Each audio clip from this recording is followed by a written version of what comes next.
Good afternoon. On the occasion of the Earth Day, I welcome you all to the inaugural Yale Don Seals Excellence in Scholarship and Creativity Award Lecture, hosted jointly by the Academic Affairs and the Academic Senate. I'm Binod Tiwari, Associate Vice President for Research and Sponsored Projects. It is my great honor to invite our Provost and Vice President for Academic Affairs, Dr. Caroline Thomas, to deliver the opening remarks. Provost Thomas. Thank you very much, Binod. Hi, everyone. It's nice to have you here. It's great that it's Earth Day. This is an important day every year. Not that there's one day for us anymore. When Earth Day emerged, it was a time where once a year we thought about things and made commitments. And now, with the place that our planet is at and the primacy of sustainability and climate concerns and environmental justice and climate justice, these questions are at the forefront of our minds all the time. And that makes this a perfect day to honor our awardee this year, Dr. Sudarshan Kudwaldar. And it's a fantastic combination that he brings of really what's at the heart of that teacher-scholar concept. So to start us out, I wanted to do a couple of things. First, I wanted to just name how important it is that we have this award, and that every year we have this time and place, both in the Academic Senate meeting, where we learn of the awardee, and when we can come together to take a moment to pause in the midst of all the other things going on and really think about the power of the questions that we ask and celebrate our faculty. And while we recognize one person, what we're really doing is recognizing our broad faculty community and the strength of their questions and modes of inquiry. I want to appreciate our partnership with the Academic Senate. I'll be excited to hand this over to Steve Chair Stambaugh soon to introduce our awardee. And the partnership between the administration and the Senate on this is certainly not accidental. You know, this is part of our commitment in our RTP processes. It's part of our commitment in how we fund our colleges, making it possible for us to, at the same time, be exceptional teachers and taking that mission seriously and generating the kinds of questions that change students' lives and change the dialogue in society. These are our joint commitments. I want to thank the faculty listening and all the faculty on campus for engaging students in research and creative activities. When you look at the things that have been happening across Research Week, right, what we have are ideas about how we sustain research and move it forward. We have today's talk. We have a panel and a dialogue of faculty across disciplines. And so much of what's at the heart of it is really this commitment to engaging students, and not just as a courtesy, right? As those who really draw our eyes towards ways we haven't seen. I want to just be proud of us. It is exceptional, the publication record that our faculty have. We are always at the top of the list in the CSUs in terms of our article publications. And it's not just the number, but it's the power of those things. And I also want to note how important the research is that we're going to hear about today. There are so many questions, I think, that people have about what to do about climate change and what to do about the environment. And I know, especially for younger people, those questions can sometimes be overwhelming. Indeed, it can feel like the task of protecting this planet is one that is so great that one doesn't know where to start. And there's plenty of evidence of kind of the documented paralysis and sometimes depression that people can feel with this sense of, how do I make a difference? And it's one of the things that is so exciting about this research. Dr. Kudwaldar's research allows us to see that we can draw a boundary. We can draw a boundary line. And part of this is his disciplinary background, right? in civil and environmental engineering. But the other part of it is this commitment to define the terms, to look at groundwater, to look at antibiotics, to look at how things circulate, to look at fertilizing agents, and to use a hands-on approach, both in the research but also in the teaching, to help students see that they can ask questions, and those questions can drive to conclusions, and those conclusions can make cleaner air and safer water for people to breathe, not just here and to drink, but around the world. And that's something you see in his engagement with students. It's one of the reasons he's been celebrated. This is not his first time winning an award. But I think that commitment, the collaborative research, right, with colleagues across other STEM fields, the making this fun and hands-on in the classroom, the productivity, the tremendous productivity. I think we'd all like to know how you manage this with the number of publications and book chapters and books, and the commitment to involving students in all of those things. And I sometimes am asked the question, what is a transformative Titan experience, right? And I think on the one hand, it's understanding who our students are. We're always at the top of the list of universities in terms of socioeconomic mobility.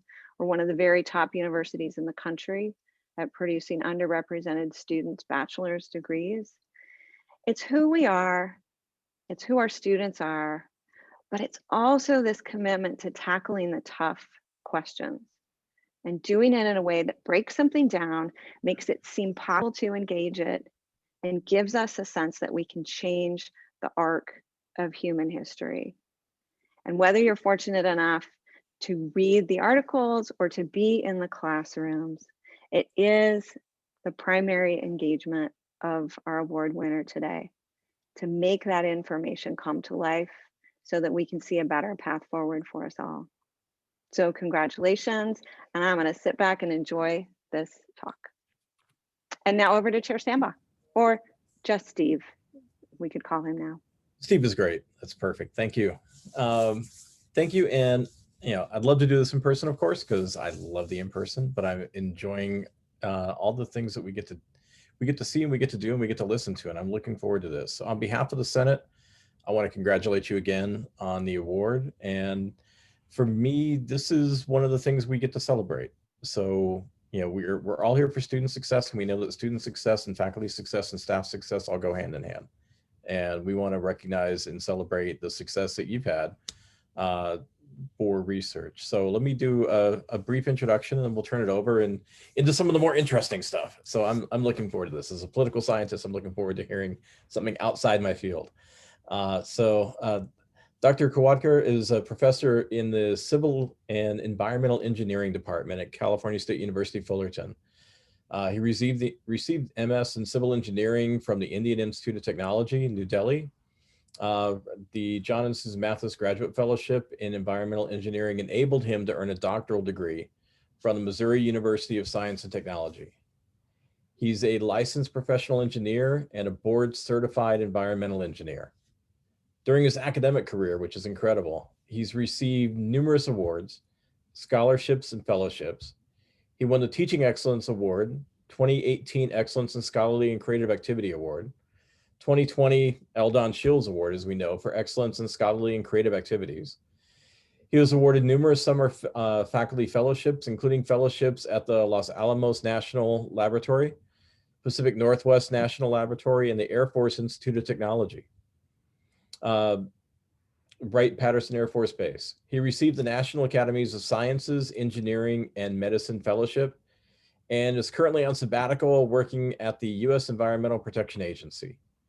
He's self-motivated, obviously from all of this, and besides carrying regular teaching duties, pursues collaborative research and publishes research articles. His research in the areas of fate and transport of organic and inorganic pollutants in the environment. Dr. K, as people call him, is highly regarded by students. He's a fantastic advisor who flawlessly mixes humor and academic rigor and makes learning a pleasant experience. His dedication to student success, personalized attention to student design teams, and student rapport unparalleled. His commitment to student success is widely acknowledged, Not surprisingly, he was awarded Faculty Advisor of Distinction in 2020 and 2019 ASCE Outstanding Faculty Advisor in the state of California. He is a principal investigator of the National Science Foundation funded $1.5 million grant to enhance freshman and sophomore engineering students' learning experiences. And in addition to all of that, besides teaching and research, he enjoys outdoor activities such as swimming, kayaking, biking, fishing, long distance traveling, and has driven cross country from LA to Kittery, Maine. I've done a lot. I haven't gone all that far, covering more than 6,000 miles while visiting major tourist attractions all along. So with all of that introduction, I'd like to turn this over to Dr. K to enlighten us and educate us and entertain us with a wonderful presentation. So congratulations and thank you. Well, thank you, Steve. Thank you so much.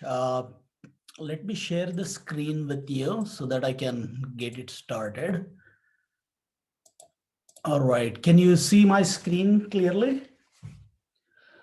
Well, thank you so much again for this wonderful introduction, and I'm really honored to be here to present the first ever L. Don Shield Excellence in Scholarship and Creativity Award lecture.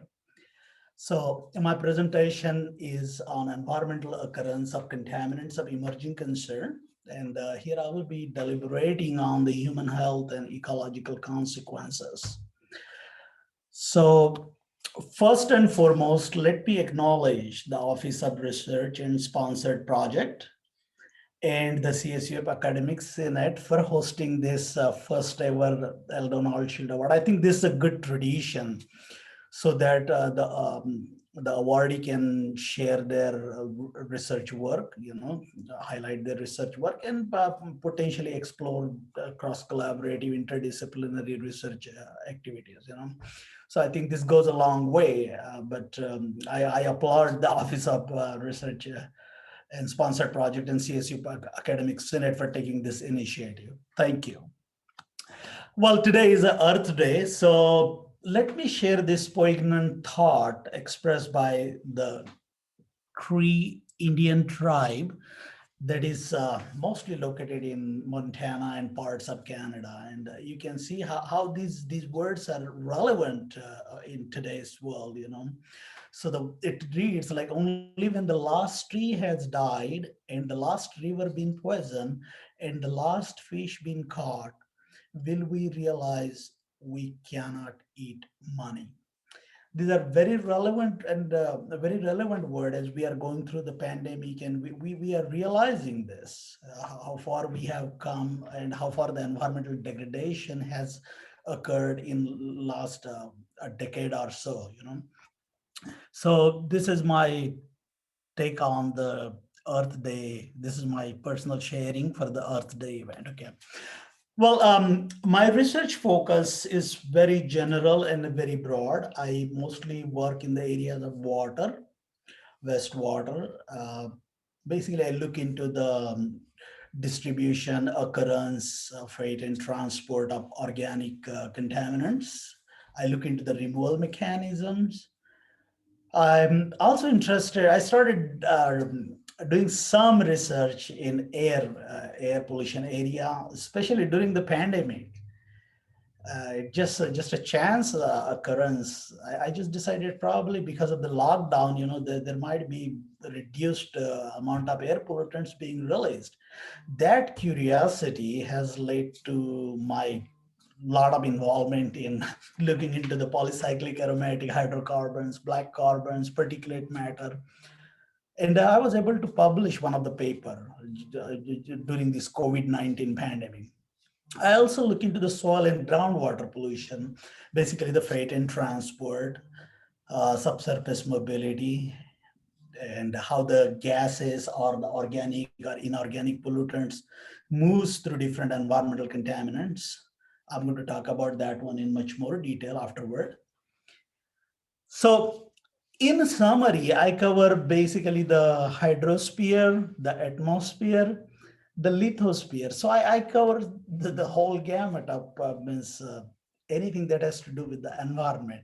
Now, the beauty of this wide research focus is that I get an opportunity to work with large number of students to cultivate their curiosity, So be it in terms of the research projects or field activities, so on and so forth, because having different areas of research, I can attract students in different focus area. So not surprisingly, I was able to have large number of students working with me either in terms of field activities or site visits or hands-on research project. I'm really blessed to have impacted large number of students throughout my academic life.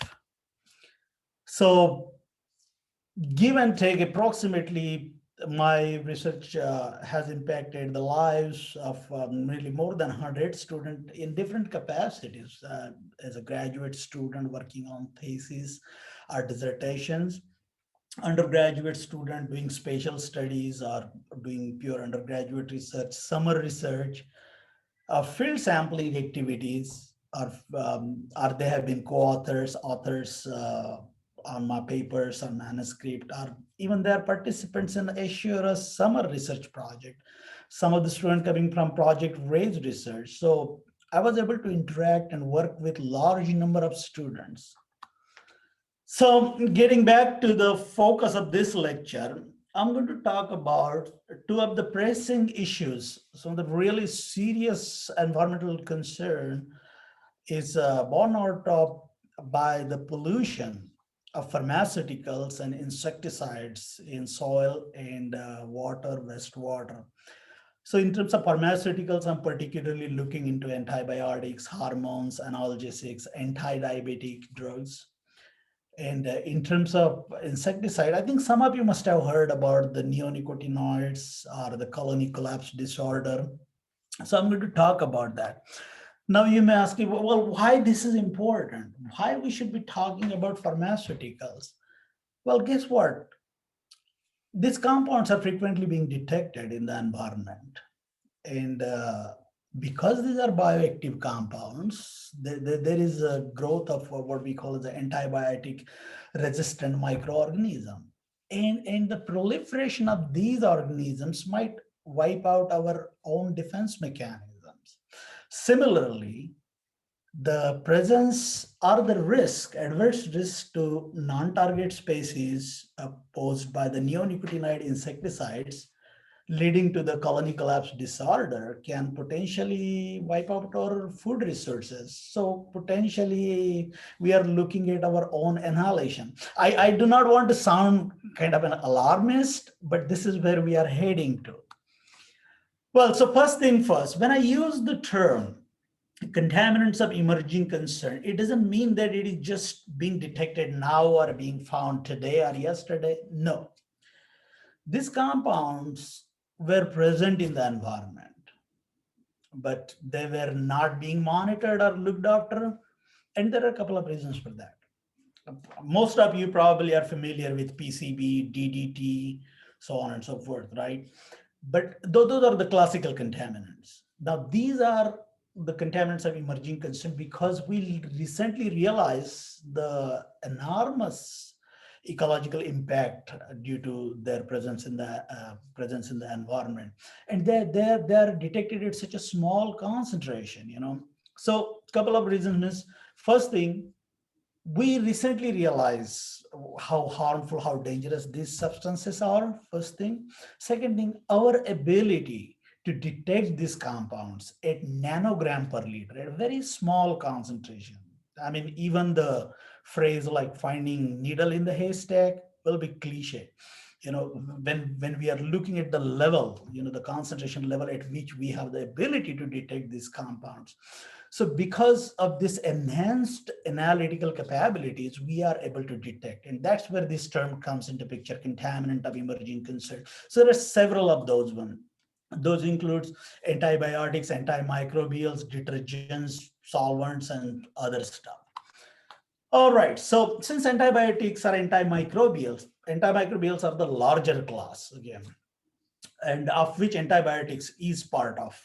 And so there are several classes: sulfonamides, macrolides, ionophores, so on and so forth. Now, these classes are used both in human therapy as well as in animal agriculture and animal therapy, including aquaculture.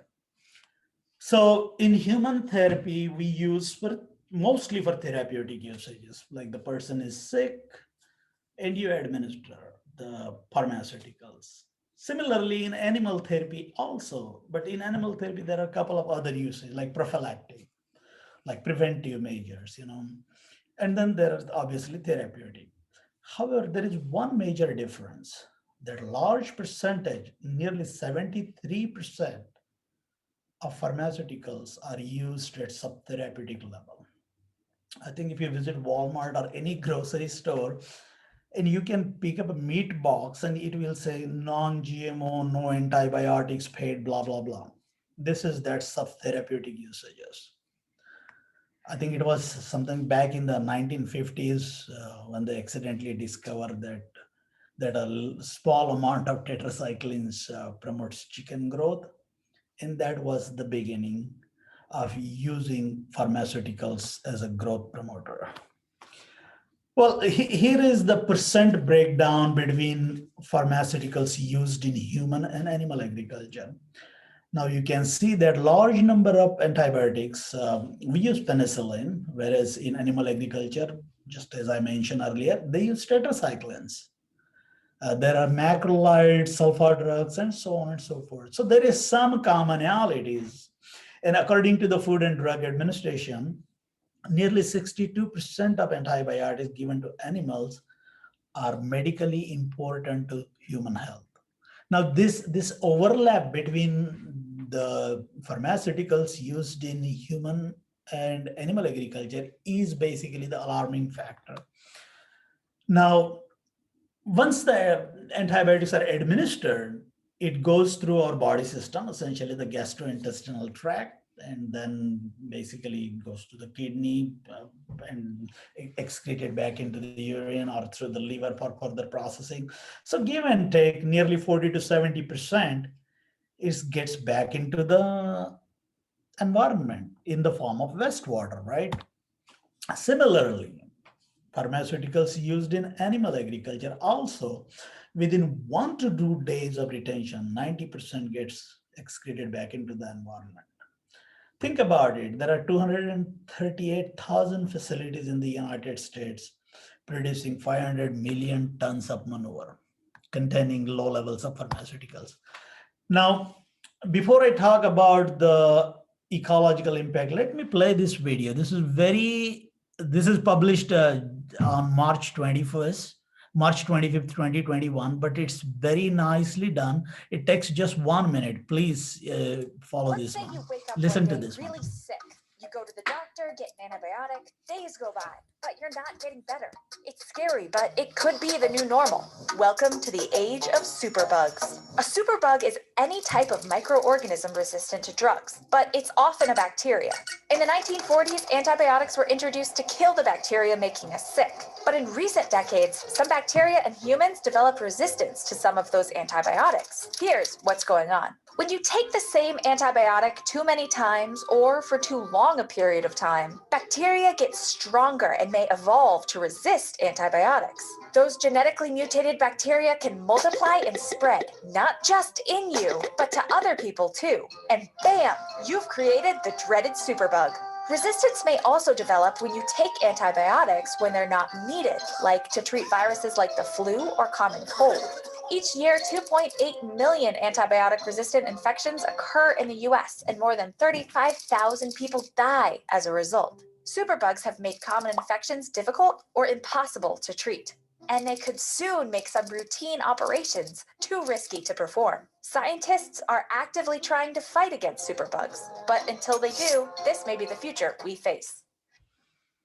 Well, so these are the problems associated with occurrence of these compounds in the environment. So there was an incident documented back in 2017 about this, the superbugs that is resistant to every antibiotics that ever existed. So this is where we are heading. Now, I do not want to sound like an alarmist again, But the World Health Organization said last year that the development of antimicrobial resistance is one of the top 10 threats to health with the potential to become a global epidemic. We are already in the pandemic, COVID pandemic, and this is where we are. Even most recent news articles also, they talk about the growth of antimicrobial resistant microorganism. The funny thing is that even during this pandemic, there was this large amount of antibiotics were used. Nearly 73% of antibiotics were used to treat the viral infection, which is not at all needed. Antibiotic doesn't cure the viral infection, but nonetheless. So indiscriminate, unwarranted use, improper disposal has brought us to on the verge of getting the second epidemic.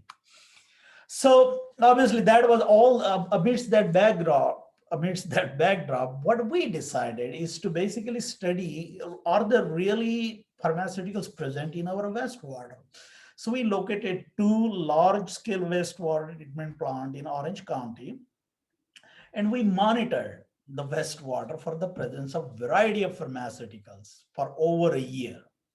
And then we conducted very granular analysis, and this is for the very first time that anybody probably has ever done, to look into how these compounds are being removed as they process through the treatment chain, So this is the typical schematics of the wastewater treatment plant. Grit chamber just mostly remove the sand particle, the detritus, sand, glass, broken glass, so on and so forth. And then it comes to the primary clarifier, where just water sits there for some time and some part of pharmaceutical dose are being removed. Then it goes to the secondary treatment, secondary clarifier, then exit it to the water body, any natural water body. Same thing with the second one, second treatment plant. Once it is treated, it goes to the ocean or groundwater replenishment system. So we try to decide it, okay, let's say wastewater is now calming and it may or may not have pharmaceuticals in it. So what happens once they arrive? How they process through it? So these are the typical traditional environmental mechanism that any compound, including pharmaceuticals, they undergo. One is sorption. Sorption means basically that's a superficial phenomenon that an organic compound, pharmaceutical compounds, likely to attach to some sort of solid material. Obviously, wastewater has a lot of heterogeneous matrix, organic, inorganic material. So some of this compound might sorb. Some photolyze, incident solar radiation might cleave some of these compounds, might break them down into simpler product. Volatilizations, some of these compounds might actually volatilize. Again, all of these things, including biodegradation, these properties, these fate mechanisms are totally dependent on the physicochemical makeup of that particular compound. Basically, chemical properties such as their lipophilicity, like lipid loving, or what you have, or hydrophilic, water loving compounds.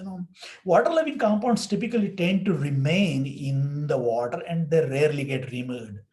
Similarly, compounds with lower Henry's law constant are typically less likely to get volatilized. Henry's law constant basically, I do not want to get into much more science into it, but much more science about it, but it just established the phase separation between the aqueous and the gaseous phase. But compounds with lower Henry's law constant, they don't volatilize.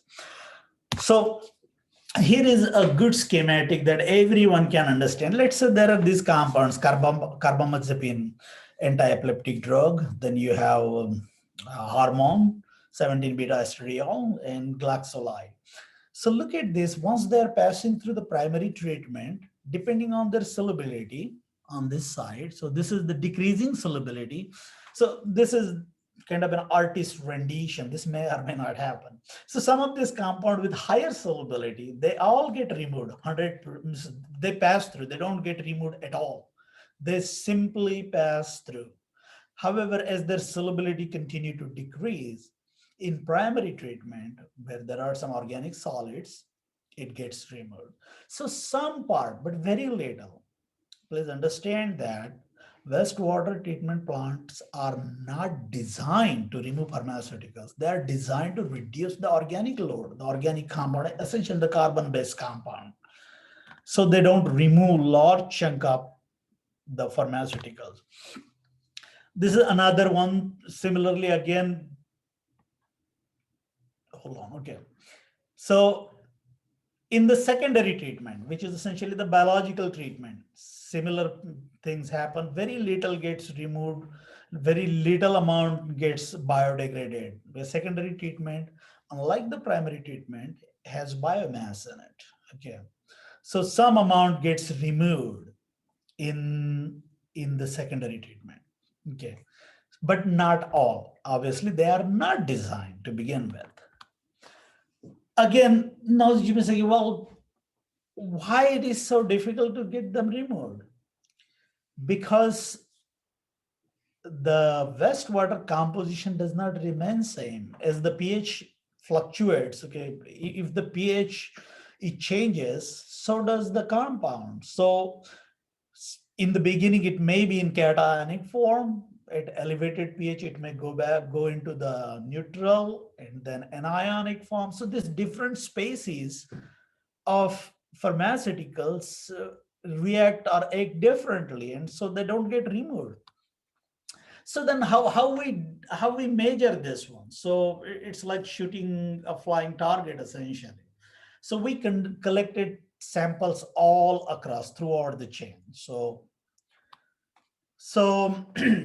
we looked into the typical concentration that were reported in the literature, and you can see that most of these concentrations are nanogram per liter or microgram per liter, parts per billion. So 1 nanogram per liter is 1 parts per trillion. And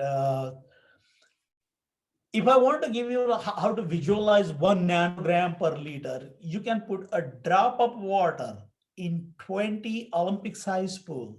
That's what it is called, 1 nanogram per liter or 1 parts per trillion. Okay, and that's how lower amount we can detect in the wastewater.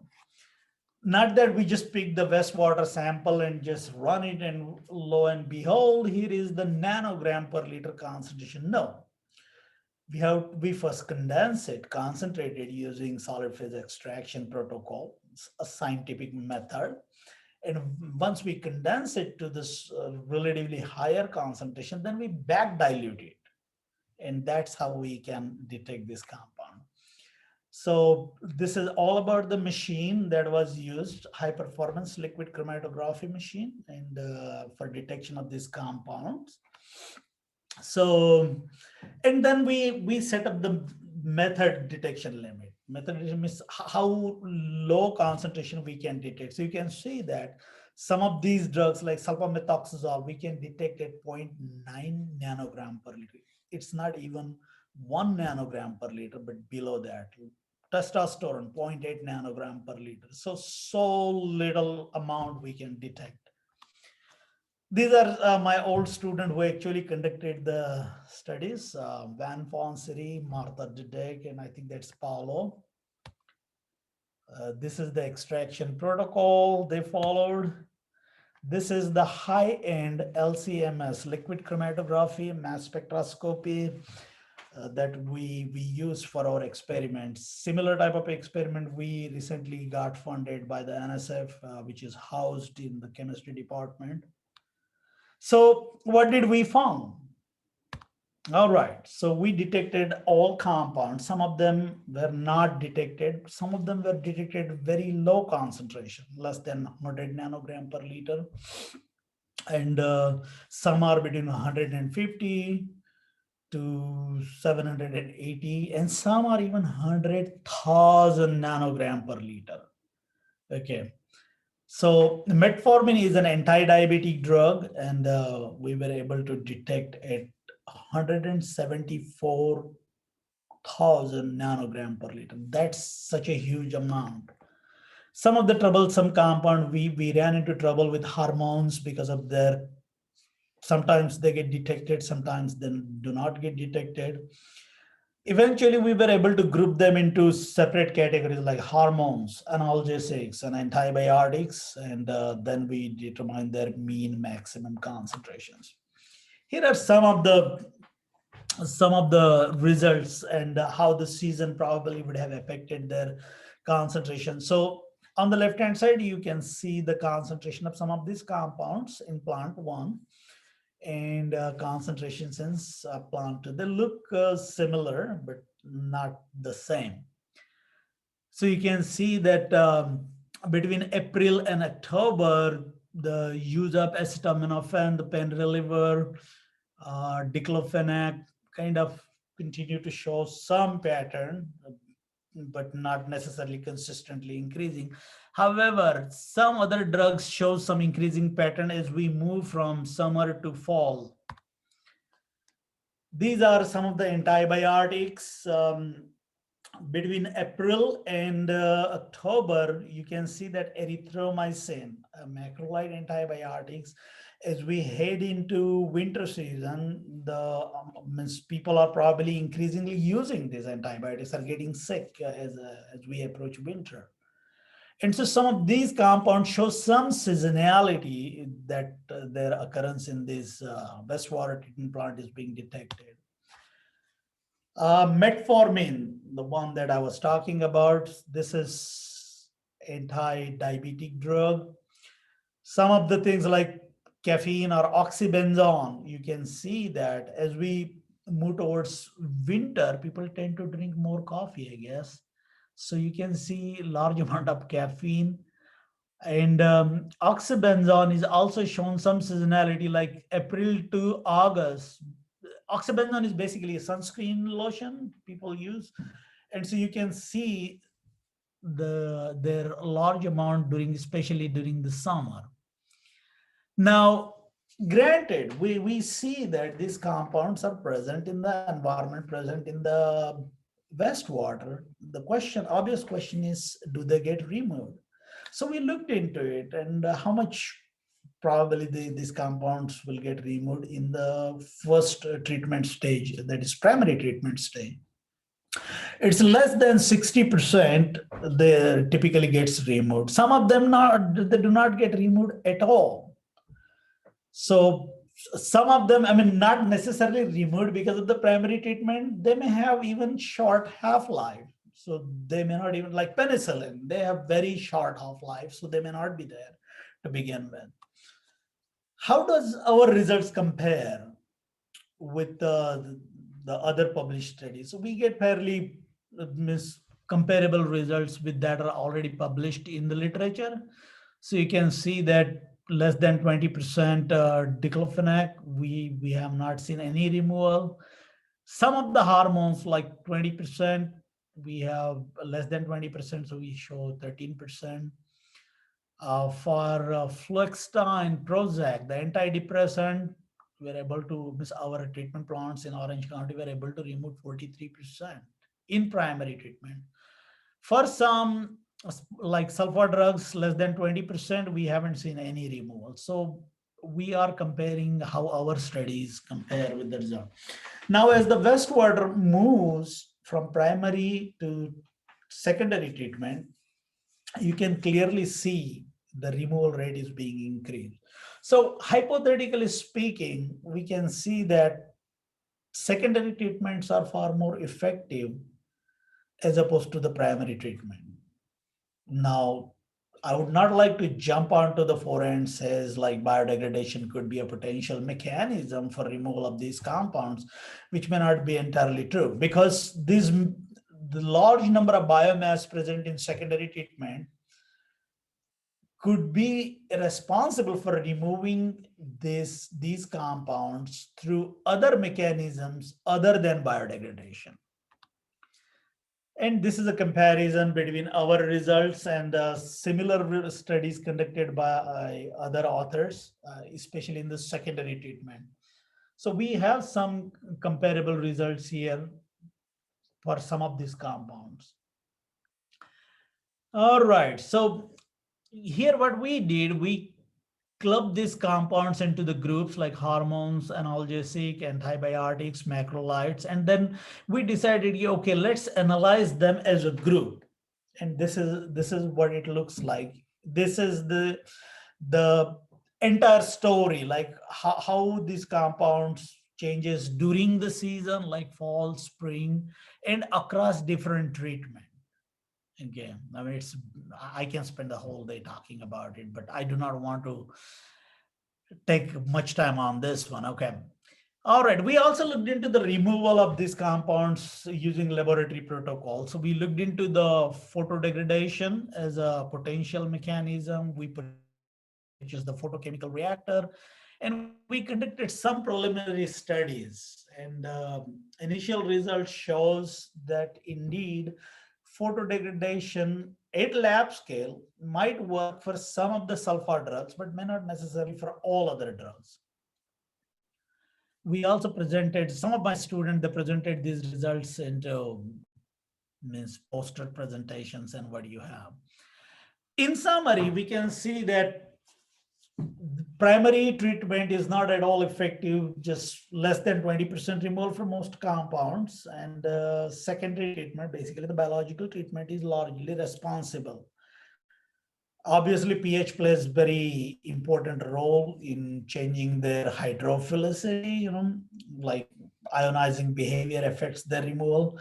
There is some seasonality for some compounds. For example, erythromycin detection in fall was reported as way higher than other seasons. So what the regulatory response is, we understand that these are the emerging contaminant of concern, and we understand that there is an adverse effect to the environment. So what the regulation says, are where are those people? Well, there is not a whole lot of going on in terms of regulating these compounds. Okay. Our understanding is still evolving as to how we are going to manage the occurrence of these compounds. So nothing is being done except for banning of some compounds like carbadox, that was banned, and triclosan, the hand wash soap that we use, that is banned. And so, but other than that, I think the things are as they are. Some are the voluntary approaches. National Take Back Initiative is there. You can take your drugs to different places instead of flushing it into the toilet. So there are these are some voluntary initiatives taken by a variety of people to kind of collect the drugs and manage them in an environmentally sane way. All right. So before I wrap up my session on antibiotics, let me ask you this. What do you give the man who has everything? Anybody? You will give the man an antibiotic. So when we say, what do you give a man who has everything? It means he has everything. He has all kinds of diseases, every single thing he has. So the only thing that works is an antibiotics. And so we have to be very prudent in the use of antibiotics. So moving forward, I'm going to briefly talk about the insecticide, neonicotinoid insecticide, and its presence in the environment. So these are the ones that are responsible, are hugely documented about their effect on the honeybee, especially the colony collapse disorder. So these are some of the common ones: imidacloprid, thiamethoxam, and dinodefuron. Those are one of the largest classes of insecticides being used in agriculture operations among all the usages. Obviously, they are stable towards aerobic soil metabolism, and they are very persistent. They persist for a very long time. Look at the half-life. Dinodefuron, 130 days, imidacloprid. Now, why it is important? Why their persistence is of concern for us? simply because they affect the non-target species, such as the honeybees or monarch butterfly for that matter, and that is the concern. So these compounds, especially the imidacloprid, have been implicated in colony collapse disorder. So this is a real risk, and if you can Google the term neonicotinoid, you will notice the collateral damage caused by these compounds. These compounds are known to affect, just like nicotine, why people can't break their habit of smoking just because it affects the central nervous system. Okay, same way the new nicotinoids, nicotine-based compounds, they affect the central nervous system of the bees and leading to memory loss and disorientation. So bees cannot go back to its hive, leading to its death essentially. So it also affects the other vertebrates and the house sparrows and other birds that is killed by these insecticides. We have studied this at length in our laboratory. Okay, so these are some of the results using the photodegradation. There are some of the presentations. So when we realize that these compounds affect the pollinators, European Union ban in 2014. EPA has currently developed some mechanism, but there is no foolproof regulatory protocol that is currently acknowledged or established to prevent the occurrence of these compounds. So 2013, there is a 2-year moratorium. I think it was renewed, and it's still, even today, it is being hotly debated whether to phase out these compounds. We wrote an editorial in 2016, writing about how systematic failure is this. But so far, there is no regulatory action. Now you may be wondering why in the world we should not ban it. Well, we work on the principle, risk-based principle, as opposed to the European Union, which work on the precautionary principle. So they are precaution-based, we are risk-based. And so those are the differences. And another way to put it is like regulatory ban requires extraordinarily robust evidence. That ban is the only thing that will suffice. So this is what the EPA said. Well, some of the novel and noteworthy research engagement that I was able to pull out during these last couple of years. For the first time, we were able to do the continental scale geographic analysis for the barometric pressure variation. This work was accomplished with the help of Los Alamos National Lab. And this is for the first time ever.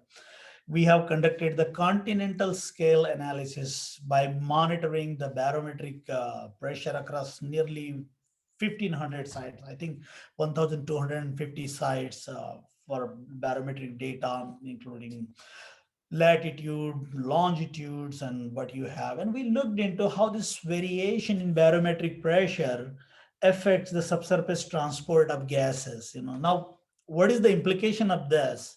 Is that we can develop the remediation protocol to decontaminate soil.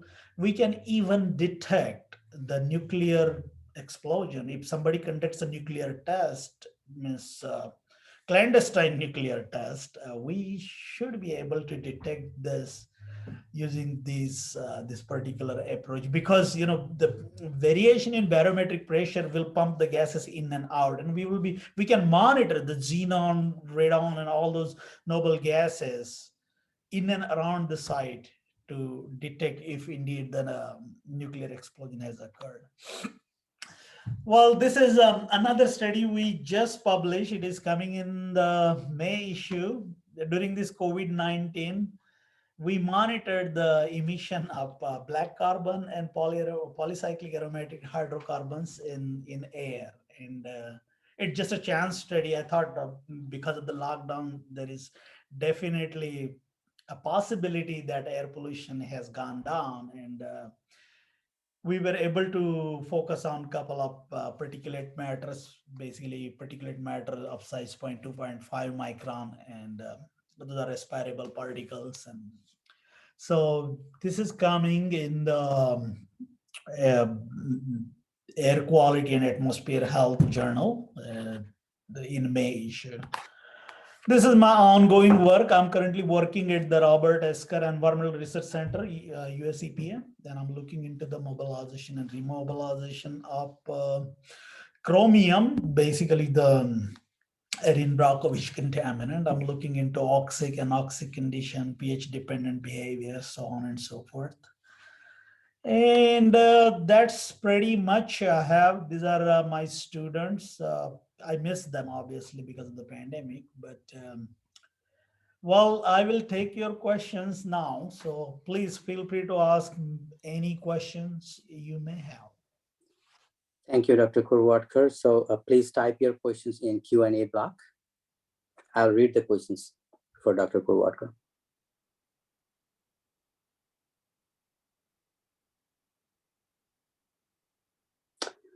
Let's wait for a few minutes. Yeah.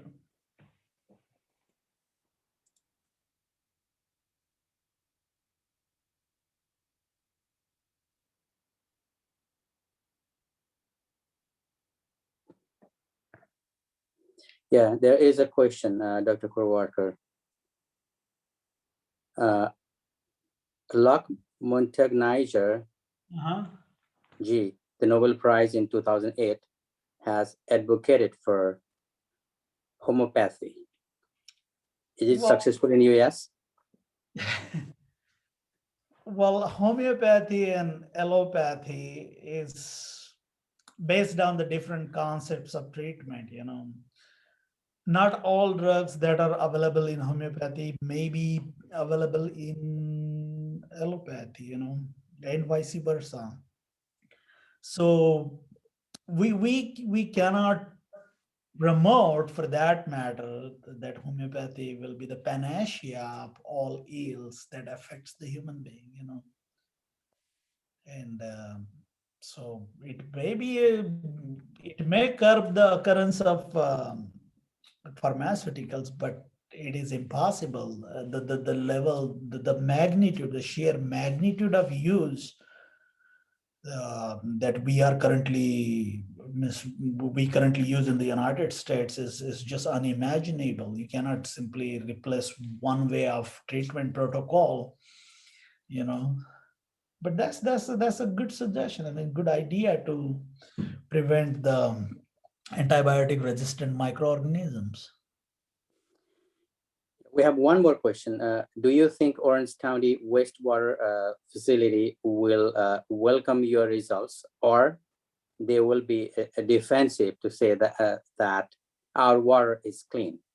Well, let me put it this way. No, okay.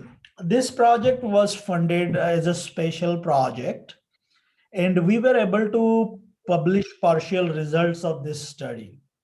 Okay, my student Van Fonseri, we published as partial results documenting 3-4 compounds. Okay, we are planning to publish this all 30 compounds, and we have done some rigorous analysis. I do not see, yes, they are defensive, and there are some issues because nobody likes to kind of wash their dirty laundry in the public, you know.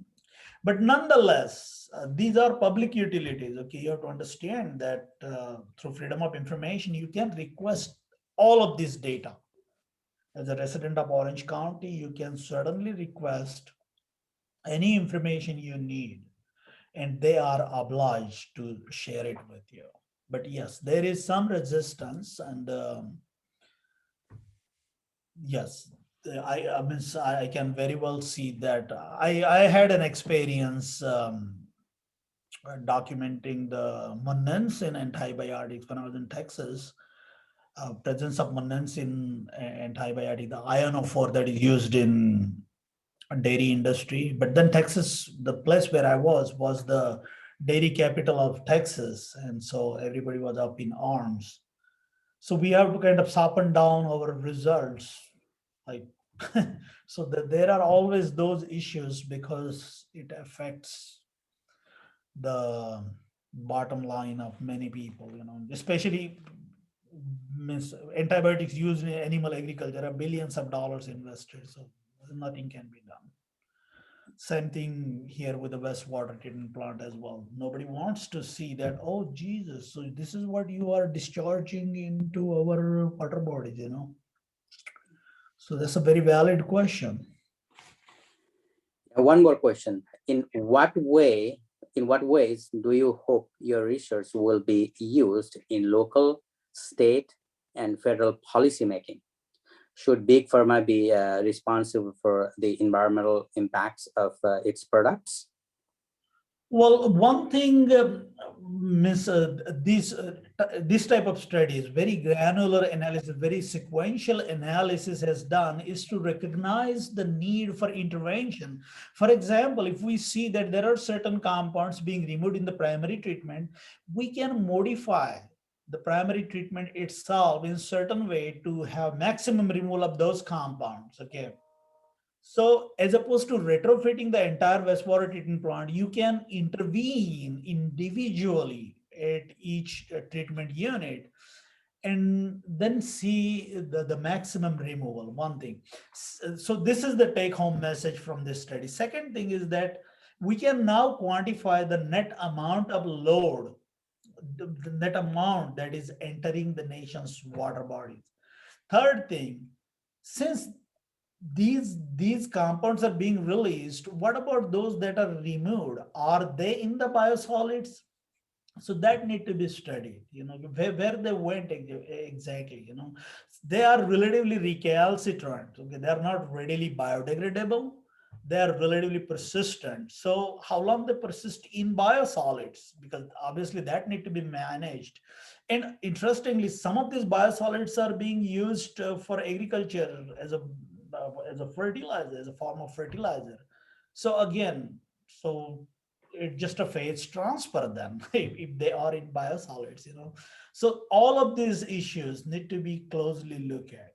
First, the removal, intervention, management of biosolids, and basically assessment down the lane on the aquatic biota, like what are the potential ecological risks to other aquatic species, because the water contain pharmaceuticals, okay, at low level, even though at low level, these are bioactive compounds. So that risk assessment need to be done. Now we know exactly how much is coming over different seasons,